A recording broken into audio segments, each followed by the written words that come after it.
afternoon. Welcome. Come on up here, Lil. Good afternoon. It's great to see all of you here.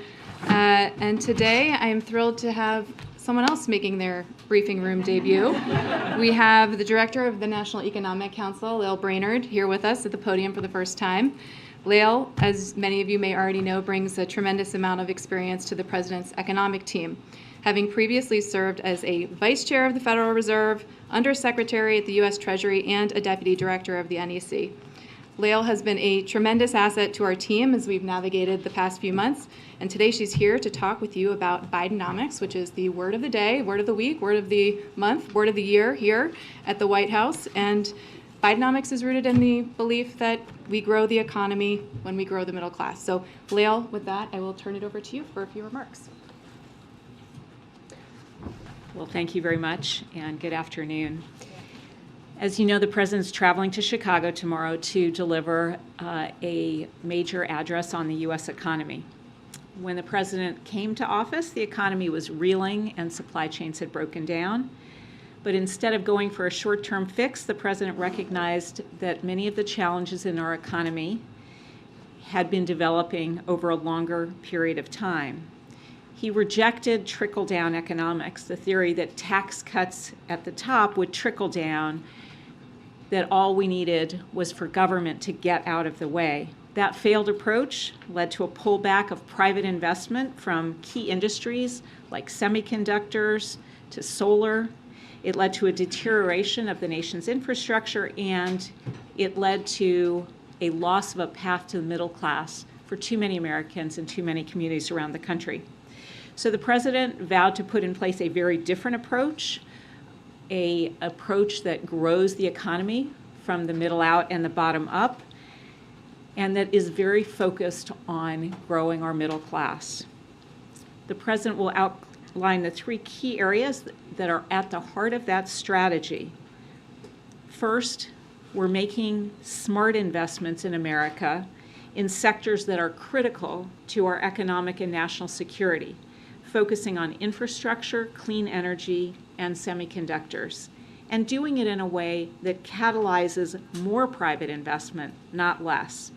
The President's historic legislation has already catalyzed about $500 billion in private sector commitments, and I think it is on this chart that you can see we've seen a boom in private sector spending on manufacturing construction since the President's investment agenda was enacted. And we're doing it in partnership with friends and allies around the world, and we're doing it in a way that achieves our climate goals. Secondly, the President has prioritized policies to empower and educate American workers. The President will highlight the historic labor market recovery and what it's meant for workers and families that were too often left behind in previous recoveries. He'll talk about the steps that his administration is taking to educate and empower American workers, with a focus on developing skills for the jobs of the future, including those that don't require 4 years of college, by supporting unionization and creating apprenticeships, among other steps. And finally, the President is going to talk about the importance of promoting competition, both to lower costs and to provide a level playing field for small businesses by doing things like getting rid of non-compete clauses, bringing down costs from insulin to hearing aids, and focusing on junk fees. And he'll note all the ways that his plan is working. Since the President has taken office, 13 million jobs have been created. The unemployment rate is near historic lows, below 4% for the longest stretch in nearly 50 years. And we've received record low unemployment for groups that too frequently have been left behind. The share of working-age Americans in the workforce is higher now than it has been for 15 years, showing that decisive policy and a strong economy can bring more people into the workforce. And you can see that here. Real incomes are up, especially for lower-income workers. Small business applications are at record high. And today, while we have more work to do, inflation's been coming down for 11 months in a row. So with that, let me wrap up, and I'll take a few questions. Okay. Thanks, Lael. Question for Lael? Yeah. Francesca. Thanks so much. So in the memo that the White House released, you pointed to a stronger economic recovery from the pandemic compared to other major economies, lots of good jobs, and putting the middle class in a better position than it was pre-pandemic. But which of the policies, the president's policies, specifically led to those outcomes? So I think the sum total of the president's policies, the 4 historic pieces of legislation that he's passed, along with a slew of administrative actions together, are leading to investments in industries of the future. They're leading to great new job opportunities, and we see those in places like Weirton, West Virginia, where we're seeing an iron ore battery plant opening on the site of an old mill that, when it shut down, lost jobs in that area.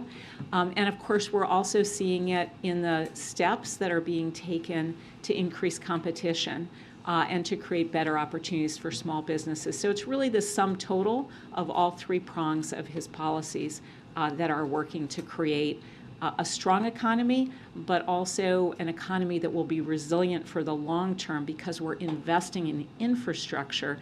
And just yesterday, as you know, the president announced over $40 billion in investments in high-speed internet as part of an overall program over 2 different laws that is going to lead to every household in America having access to high-speed internet, which is very similar to the approach that we saw in the Rural Electrification Act undertaken by Franklin Delano Roosevelt. Andrea? Yeah, thank you for being here. I wanted to ask you about this boom in construction manufacturing and whether you think that, in combination with the new housing starts that we saw, where the numbers also went up in May, will lead to some relief on the housing price issue that could help with inflation. And then I want to ask you about the overall outlook for the economy, whether you're more confident now that there will be a soft landing and that a recession could be avoided. Yeah, so I think it is going to be important over a medium term of several years to see greater housing supply, and that will help to provide longer term solutions. But even in the short run, if you look at the data on rent, for instance, the average rent is projected to come down for Americans over the second half of this year, providing really important relief to a lot of American families. What was the second part of your question? Can a recession be avoided? So in terms of, where we are on the economy, what has been interesting is, there have been these repeated predictions, and yet what we've seen in the actual data has been a lot of resilience. So again, we're continuing to see strong labor market, low unemployment. We've actually seen that stretch of a strong labor market improve due to the very large increase we've seen in participation of working age Americans.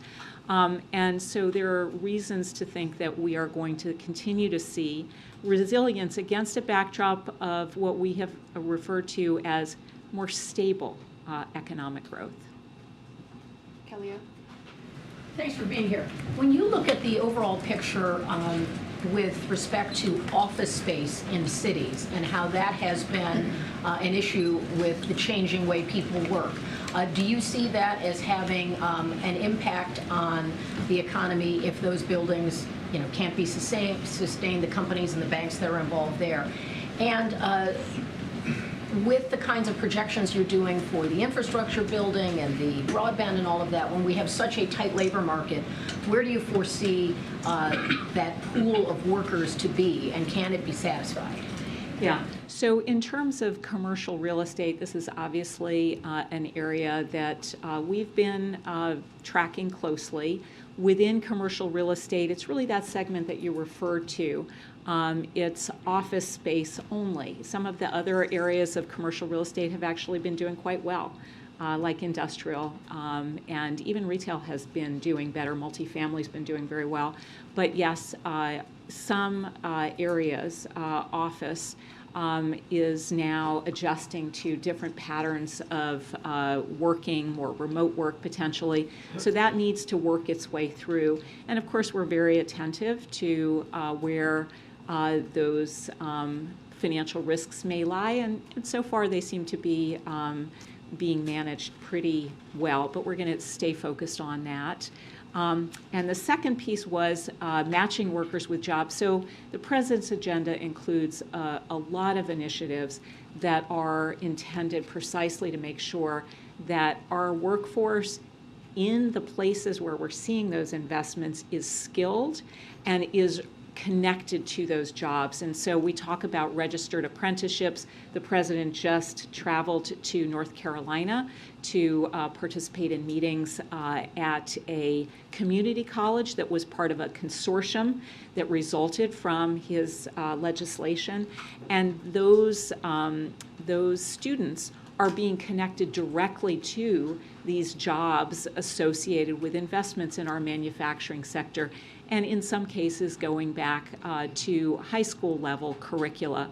And that's very much what he has in mind when he talks about how skilled the workers that are involved in some of these very complicated industries of the future are, and the pathways that might include apprenticeships, might include community college, but need not include a four-year college. I know your time is limited. Thank you so much for Thank joining you. us here in the briefing room today. Thank you Leo? very much. Yes, please come back anytime. So I just have one piece of brief news at the top before we get to questions. Today, the Biden-Harris administration is announcing a new security assistance package for Ukraine as we continue to stand with the people of Ukraine as they defend themselves from Russia's brutal invasion. This package includes key capabilities that will support Ukraine's counteroffensive operations, such as mine-clearing equipment, armored vehicles, and artillery rounds. It will also strengthen air defenses to help Ukraine protect its people from rocket attacks and provide Ukraine with additional anti-armor systems and ammunition for the HIMARS rocket systems that Ukraine is using so effectively on the battlefield. This is the 41st drawdown of equipment from the DoD inventories using presidential drawdown authorities for Ukraine that Congress approved last year with strong bipartisan support. And as President Biden told President Zelensky on Sunday, we continue to support Ukraine as it defends its sovereignty and territorial integrity from Russian aggression. Sungmin? Congratulations on your first time in the briefing room officially. So 2 questions. Can you offer more details about the lunch with President Obama and President Biden today? Is it just kind of a fun check-in thing, or do they have a specific agenda? I think President Obama has been doing a lot on the issue of democracy. Is that something that they're going to touch on during the lunch today? Well, as you know, the two presidents stay in touch regularly. They most recently spoke in early June when President Obama called President Biden to congratulate him on reaching the bipartisan budget agreement, which I believe we read out to you all at the time. And certainly they've seen each other regularly in the months before that. But, you know, President Biden is happy to be hosting President Obama here at the White House this afternoon for lunch. I'm not going to detail or speculate on what their private conversations might involve, but to say that they always look forward to seeing each other and having a chance to sit down in person. Is it safe to say it's more like a social meeting or any specific agenda? There's no specific agenda to this meeting. They meet regularly. This is part of that regular cadence of meetings, and I'm sure it will continue. And on the student loan decision that we expect from the Supreme Court, I mean, I know the administration has said over and over that you're confident in your legal arguments before the justices, but does that mean you have no plan B in case this is struck down? What is your alternative if the justices don't rule the way that you want to rule? Well, look, I think what we've consistently said is that we have been very confident in the legal argument that the Solicitor General argued before the Supreme Court, and we're not going to get ahead of what the Supreme Court's outcome is here. But let's also be clear about the stakes. The whole reason the president pursued the student debt relief program is because of what the importance of the breathing room that this will provide potentially to millions and millions of Americans who just needed a little bit more breathing room as we came out of this pandemic. And so while we won't get ahead of the decision, we know that the stakes couldn't be higher for student borrowers right now. And certainly we're watching along with the millions of people who desperately need that student debt relief to see what the court will do here. And just one follow-up, because I was going to ask Director Brainerd this. While we're focused on the fate of the cancellation program, obviously the student loan payment, the repayments will resume again shortly. And I'm wondering if the administration has done any sort of research or if it has any projections on what kind of a drag that would be on consumer spending and subsequently the economy. Well, first of all, with respect to the lifting of the student loan pause, the Department of Education is going to be in touch directly with student borrowers to make sure that they have what they need and the information that they need is that prepares to resume. But with respect to the economy, I would say part of the reason that we did this is because you heard Lael just talk about the idea of Bidenomics, the idea that we grow the economy by growing the middle class, that we grow the economy by empowering and educating workers, by giving low and, growing from the bottom up and the middle out here. And certainly the student debt relief program fits into that idea. The idea that coming out of this pandemic, once in a generation pandemic, the challenges that student borrowers faced as a result, certainly the idea of giving folks a little bit more breathing room to get out from under mountains of student debt so that they can do things like start a small business or buy a home or save for their kids' college education. These are the kinds of things that we think will have a significant impact and a benefit to the economy over the long term. Sure, but it's on the repayments when they have less money to spend. I mean, does that concern the administration at all about the impact that it would have on consumers? Again, I'm not going to get into hypotheticals about what the potential outcome of the Supreme Court decision might be. What I will say is that we feel that this is an incredibly important program for the student borrowers across the country who just need a little bit more breathing room. Mary? Polling continues to show this pretty large disconnect between the economic successes that you all are touting and highlighting this week and the way Americans are actually feeling about the economy, the way they're feeling about their own wallets. Inflation and recession fears continue to be a pretty big pull on the president's popularity. So why do you think that is, and is this big rebrand going to be enough to bridge that divide and turn things around? Well, what I would say is that the president's economic policies are incredibly popular. When you ask people what they think about investing in our roads, bridges, and airports, when you ask people what they think about educating and empowering workers, when you ask people about how they feel about reshoring manufacturing jobs and investing in America, those things are incredibly popular. And we find that when we go out and we talk to people about it, they support Bidenomics. And so that's exactly what the president is going to be doing in Chicago tomorrow. And that's exactly why we're talking to Americans about everything that he's doing to make sure that we grow the economy by growing the middle class, give people the support that they need to grow our economy for us. And yet, despite those numbers that you just cited, I mean, according to our last poll, 54 to 36% say Donald Trump did a better job handling the economy when he was president than Biden has done so far. You aren't announcing anything new necessarily this week. You are just, sort of highlighting and touting what you've done. Is that enough? Well, what I would say to you is look at where we were when we came into office, when after 4 years of Donald Trump, unemployment was over 6%. And today, we are standing here at a time where unemployment is at historic lows. We've seen inflation come down by 50% over the last year. 11 months straight, inflation has come down. We've recovered, our economy has recovered faster than any major economy in the entire world. And that's happening because of President Biden's leadership, because of the economic agenda that he's put forward.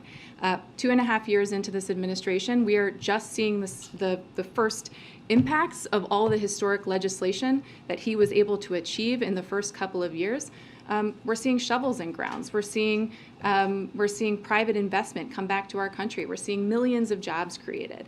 And so now is the time where, with all of those accomplishments, the president can take this message to the American people and say, this is what Bidenomics is, and here's what we have to show for it. Let's put our foot on the gas and keep moving forward instead of returning to these failed trickle-down policies that never seem to ever trickle down. And just on one other topic, United Airlines is calling out the FAA for failing the traveling public, saying the FAA's staffing and inexperience are crippling air travel. What's your response, and are there any steps, emergency steps, priority steps that can be taken to manage some of this chaos out there? I think, look, across the country over the last couple of days, we've seen some really severe weather. Millions of people have been impacted by that, seen it up close. I know people who had multiple canceled flights yesterday as a result of the extreme weather that we're seeing. The people at the FAA, the men, women of the FAA, are always willing to work collaboratively with companies to solve the problem. And I would just say that I know that the FAA is speaking to this and stands ready to work with companies to address any issues they're facing. I want to go back to the two subjects that just come up here. First, on the economy, you and this White House continues to point out that on individual issues that have been passed or that are being implemented, they are popular with the American public. Why does the White House think consistently, however, that Americans grade the president so poorly on his handling of the economy? Well, look, I just said that we're just starting to feel the impact of the president's economic agenda over the last couple of years.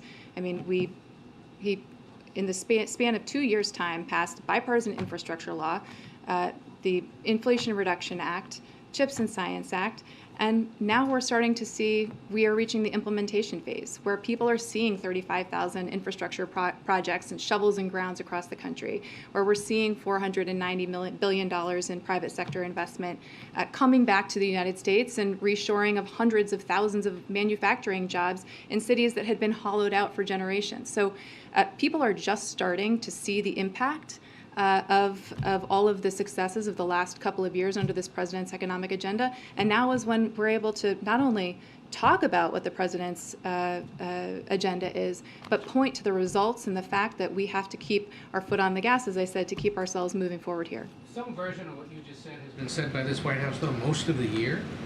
So at what point are the American people going to see this, or are they just not paying attention to what's being done? Are they not being patient enough? Look, I think the people all across the United States of America are starting to see shovels and grounds in their communities. They're seeing the president announce, as he did on Monday, a commitment to connecting the entire country through high-quality, affordable broadband access, which is going to make a difference in the lives of millions of people. And so, as we get farther into implementation, people are going to continue to feel that. They're going to continue to see that, and they're going to continue to hear from this president about how we're going to continue to make progress for them. Real quick on student loans, though. Do you have to those Americans who have those student loans that are waiting for the forgiveness or have enjoyed the forgiveness, or to those that are perhaps opposed to the program at all, what would be your message to those, especially with loans, who are waiting as anxiously as the White House is for a decision? That President Biden has fought for you every step of the way.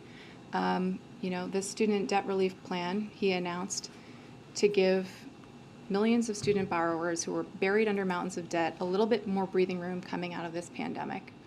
And in the face of that, we saw Republican lawmakers in Congress and special interests try to defund this program. We saw them introduce legislation that the president had to veto to try and get this program. And we saw them go all the way to the highest court in the land to try to rip away student debt relief from millions of student borrowers who desperately needed it. And this president, the DOJ, Solicitor General, went to the court and fought hard to protect this program. Now, we are confident in the legal arguments that we've made. We certainly hope the Supreme Court agrees, because we know all too well what the stakes are for millions of students. Kevin. Just circling back to FAA, why hasn't the president nominated someone to lead that agency on a permanent basis? It seems as if the airlines are losing confidence somewhat in their ability to manage these travel problems. Look, as you know, we have fought to swiftly confirm an FAA nominee. I don't have any personnel announcements to share with you today, but we do have capable leadership in place at the FAA who are making sure that our skies remain safe for air travelers in the meantime, and are doing the hard work of making sure that we meet the needs of consumers in this busy travel season. Okay. And was the president able to listen to that tape of his predecessor that was released yesterday talking about classified documents, and did he have any particular reaction to it? I'm simply just not going to go here and refer you to the DOJ on anything related to this matter. Andrea? Yeah, I just want to ask you about Russia and Wagner.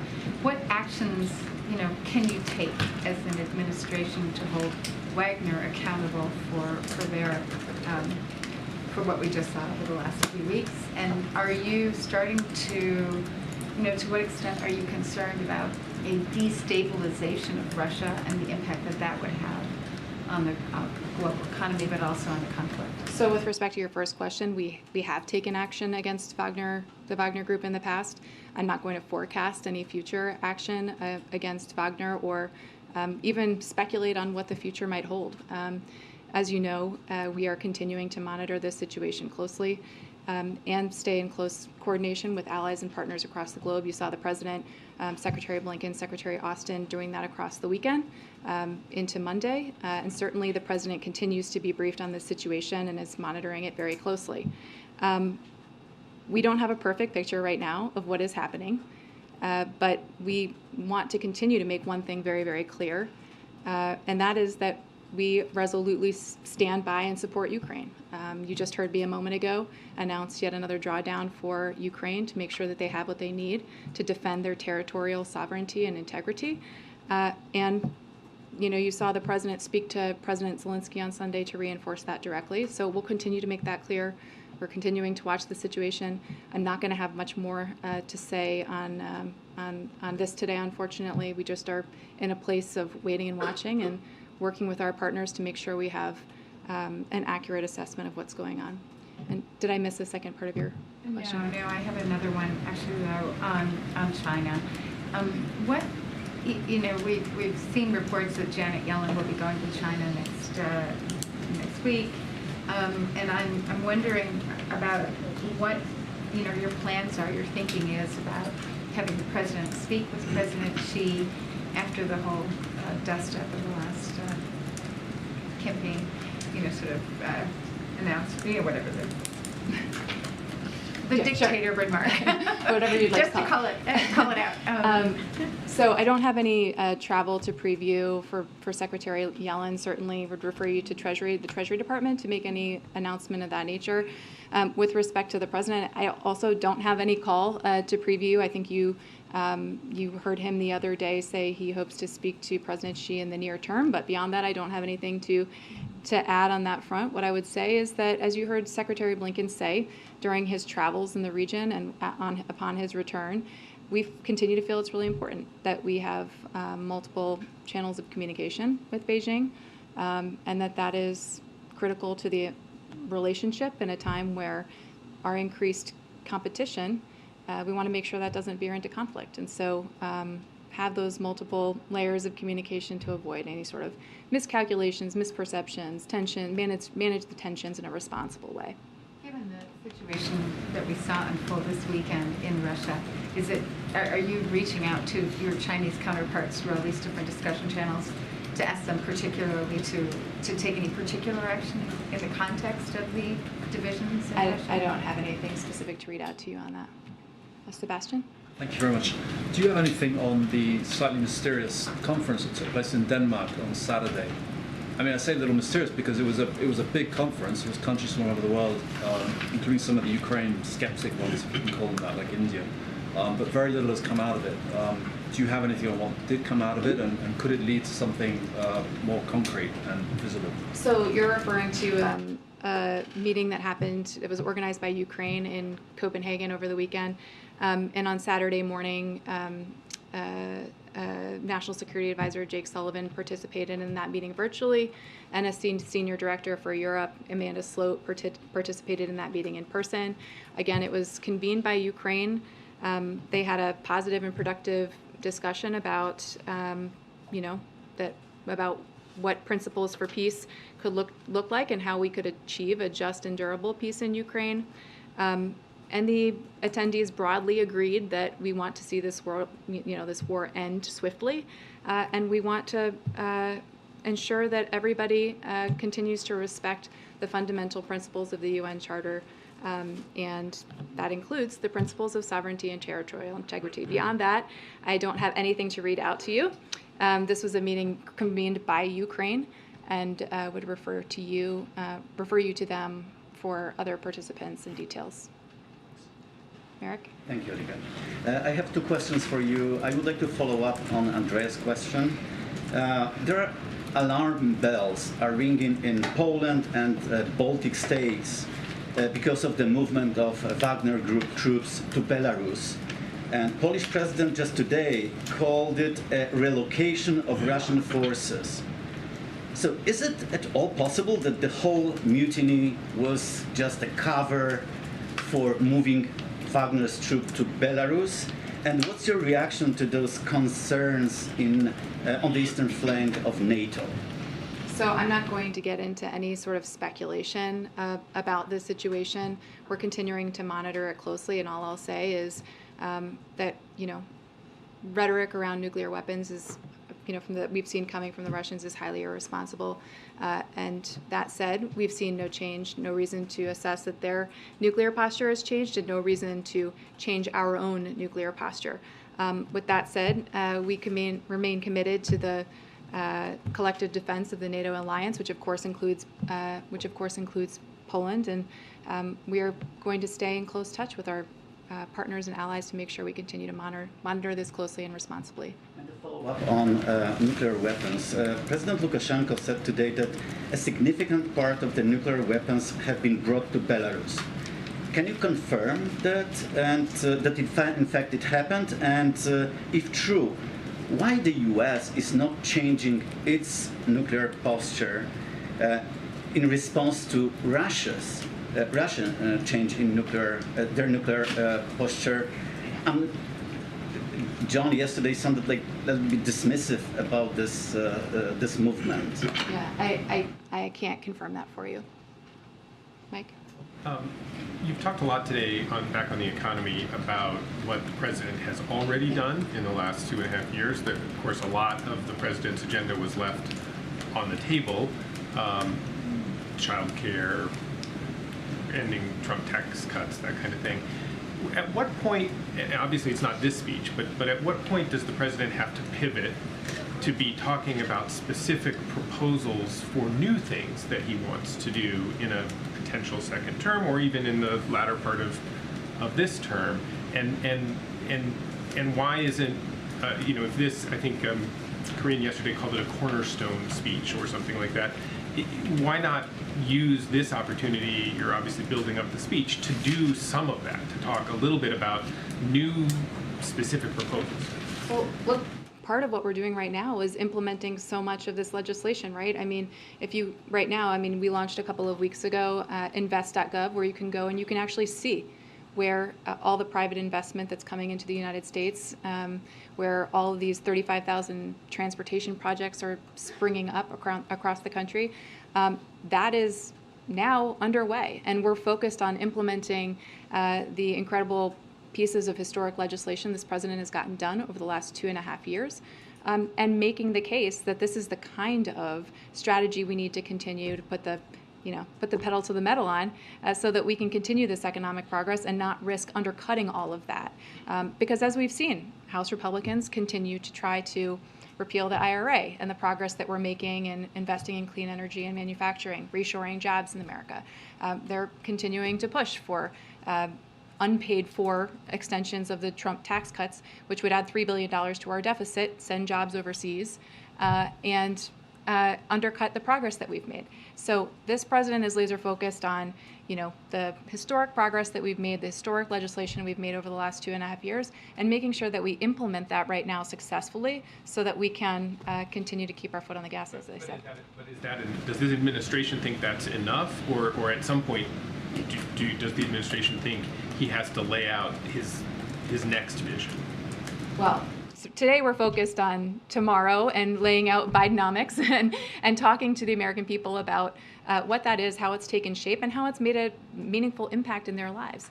That's what we're focused on for the moment. I don't have anything to preview for you in the way of future economic announcements, but look, we believe there's really substantial progress to be proud of here. 13 million jobs, 12 million new small business starts, wages that are rising now as to where they were at the beginning of this administration. Their wages are rising now, even when adjusted for inflation. There are a lot of reasons to see positive signs in this economy as a result of what the president has done, and we want to keep that going. Go ahead, Jared. Thank you. So on that speech tomorrow, is Bidenomics kind of like the message here that as it relates to inflation, as it relates to a lot of the issues that you guys were dealing with over the last few years, that the worst of it's over? Is that what we're going to hear from President Biden? I am definitely not economic forecaster. I'm not going to get out my crystal ball. I think, as you've heard Lael just lay out really clearly, however, we've seen a lot of positive signs about inflation moderating. Inflation coming down by 50% over the last year, declining for 11 months straight. Certainly when you look at where other major economies in the world are, the United States has a lower rate of inflation right now than any other major economy.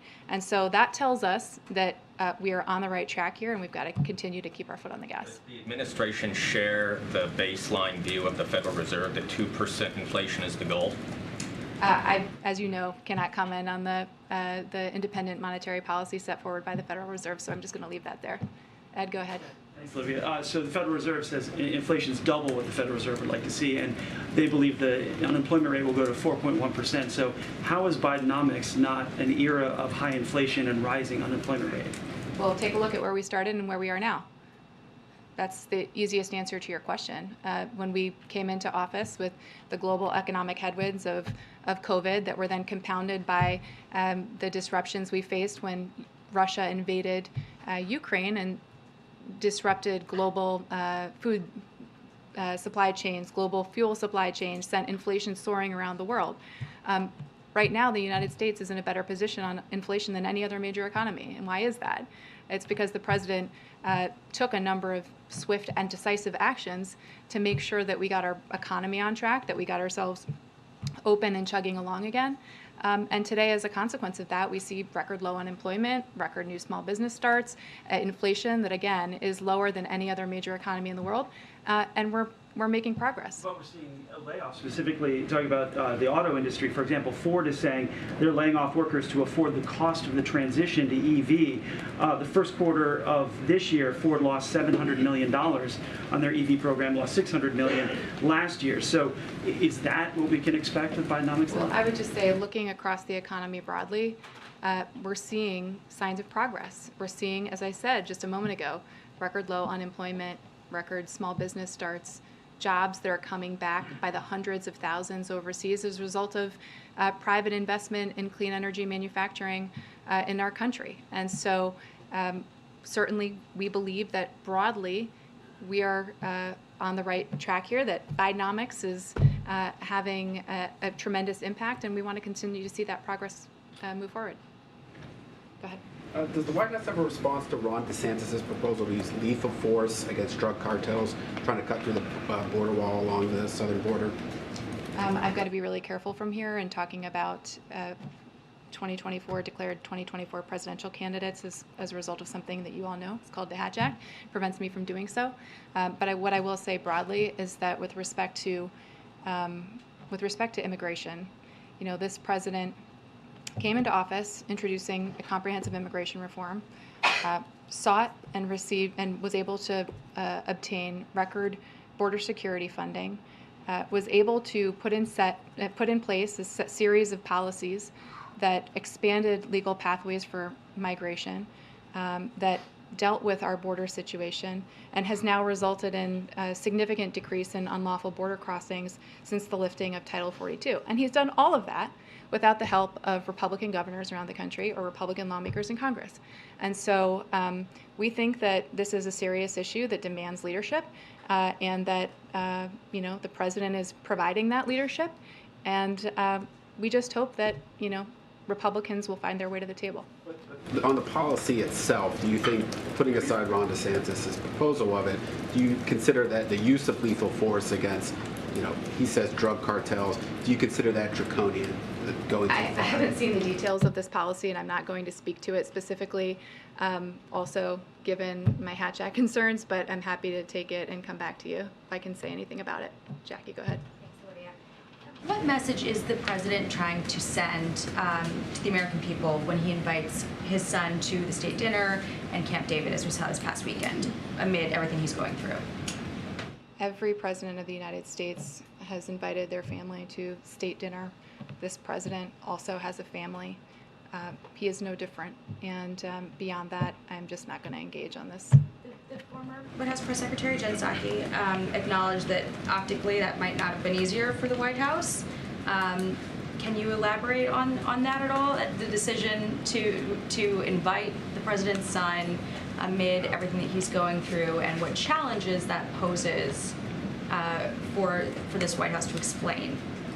Like every other administration, like every other president, this president has a family, and he did exactly what many prior administrations have done. And beyond that, I really don't have any comment on this. Go ahead, Catherine. Thanks. You've mentioned a couple times the idea that people are just starting to feel the impact of the president's economic policies. Does the administration have an assessment of how long it will take for these policies to sink in, and will it be before the next election? Well, look, I'm not going to speak to future elections from here, but this president is, as I said, we have already seen the strongest and fastest economic recovery of any major economy in the world. So we've already seen, I just talked about the millions of jobs that have been created, the millions of new small business starts. So we are on track. We are making progress. All I'm saying is that the president is really laser focused on making sure that we implement his Invest in America agenda and continue to, as I said, make sure that we keep accelerating forward. I just want to try once more on the layoffs at Ford. I don't know if you have any comment on the layoffs themselves, and is the administration comfortable with the idea that jobs could be lost in this process of transitioning to electric vehicles? Well, look, certainly anytime somebody loses a job, loses a paycheck, that's something we're concerned about. The president knows that deeply and personally, what that is like for a family. And so certainly anytime we're hearing about layoffs in the economy, we're concerned about that and monitoring that and looking at that. But what I will say more broadly is part of the reason why the clean energy investments that the president has made in our economy are so important is because we are simultaneously moving his ambitious climate agenda forward, but also bringing clean energy jobs and manufacturing jobs and supply chains back to the United States by the hundreds of thousands. Again, anytime we hear that somebody's lost a job and a paycheck, that is something we take very seriously and don't want to diminish, but we're making progress here, and we think that's important to lift up too. Courtney? Thank you. On child care, the Commerce Department is requiring certain recipients of CHIPS funding to provide child care to their workers. I know you've been talking about different infrastructure investments today. Lyle was talking about that as well. I know the White House is also looking at other ways to replicate that idea to expand child care when it wasn't put in the Inflation Reduction Act. Can you talk about where you are on that in terms of attaching child care legislation you already have passed? I'm going to have to take that. I just don't have an update for you today on that. Go ahead. Thank you, Olivia. I've got a quick question about the lunch and then a couple follow-ups from last week. About the lunch, President Obama reportedly told President Biden ahead of 2020, quote, "You don't have to do this, Joe, you really don't." Can you say if a similar message was shared today? I can't, and I don't know what you're referring to. Regarding whether he should continue to serve in public life. I don't know what you're referring to, and I don't have any comment on it. And the follow-ups on last week, does the White House believe Attorney General Garland committed perjury when he testified under oath that Delaware U.S. Attorney David Weiss could bring charges outside of his district? I don't have any comment on this. Anita? Go ahead. Within 10 days Stephen, I'm moving on. Anita? I have a China question and also a Ukraine question. First of all, on China, can you just lay out the expectations for Secretary Yellen's trip? And is this possible executive order on outbound investment on the table? I'll leave it to the Treasury Department to discuss any potential travel that Secretary Yellen has. Great. Then on Ukraine, today's package, I didn't see it mention long-range missiles, which Ukraine has asked for. They want them to take back territory. Are those not on the table? Why are they not there, and are they going to be considered in future packages? Look, our focus has always been on making sure that Ukraine has what it needs to defend itself and defend its territory and its sovereignty. what I would just say to you on your specific question is, you should feel free to reach out to the Department of Defense about all of the specific contents of this package. I think they may have some more detail to lay out. Yeah, madam. Follow on Ukraine. Thank you. Thanks, Olivia. I just wanted to get a comment on the Supreme Court decision today on Moore versus Harper. Sure. This morning at the Supreme Court, there was a critical decision with respect to voting rights. As you know, this has been an enormous priority for the president and the vice president since the day that they entered office to strengthen and shore up voting rights in this country. And so we're pleased that the Supreme Court rejected the extreme legal theory presented in this case, which would have interfered with state governments, which would have opened the door for politicians to undermine the will of the people, and would have threatened the freedom of all Americans to have their voices heard at the ballot box. Again, as you just heard me say, the president and the vice president have made this a significant priority since they first entered office, and they will continue to fight to make sure that, to urge Congress to pass critical voting rights legislation in Congress as we go forward to ensure there are fair congressional maps and that people have access to the ballot box. Quick follow-up on inflation real quickly, please. So you mentioned that the White House believes inflation is moderating. The Bank of America CEO, Brian Moynihan, said in an interview today that we think it'll take Fed officials all of this year and all of next year into 2025 before they get inflation in line with their long-term target. Does the White House agree with this assessment? I certainly am not going to make any predictions from here, economic forecasts from here. All I can say is what Lil said a few moments ago, which is that we've seen inflation come down significantly over the past year, 50% over the last year, 11 months straight. And we're going to continue to do everything in our power to keep lowering costs for the American people and continue making all that progress. Following up on the president's call with President Zelensky, he had said that there would be a second one. So it sounds like that hasn't happened yet, though. Do you expect that to happen today? I don't have any call to read out to you today. Okay, and then in the call that they did have, did the president encourage President Zelensky to attend the NATO summit next month in Lithuania? And does President Biden expect to meet with President Zelensky in person at that summit? I don't have any news to share with you on that front. Certainly, this is going to be a really important NATO summit with a lot on the table, an opportunity for the president and other NATO allies to gather and talk about so many things, including Ukraine. As we've said many times, one thing that is quite remarkable today is how NATO is stronger, it's larger, it's more purposeful than ever before. Of course, we're looking forward to welcoming our newest member in the NATO alliance, Finland, in a couple of weeks. And certainly this is going to be an important summit on a number of fronts, but I don't have anything respective to a particular bilateral meeting to read out to you today. Follow on Ukraine. Let's just do one. We have one more. Okay, go right here. Thank you. The Russian defense minister is in Cuba today. He's meeting there with his counterpart, and they both agreed to strengthen the relationship, invest in more military projects. Is the White House watching this? Do you have anything on this? This is not something, I need to take this one back and see what my NSC colleagues might have to say about it. All right, thanks all. Have a great afternoon, and I'll see some of you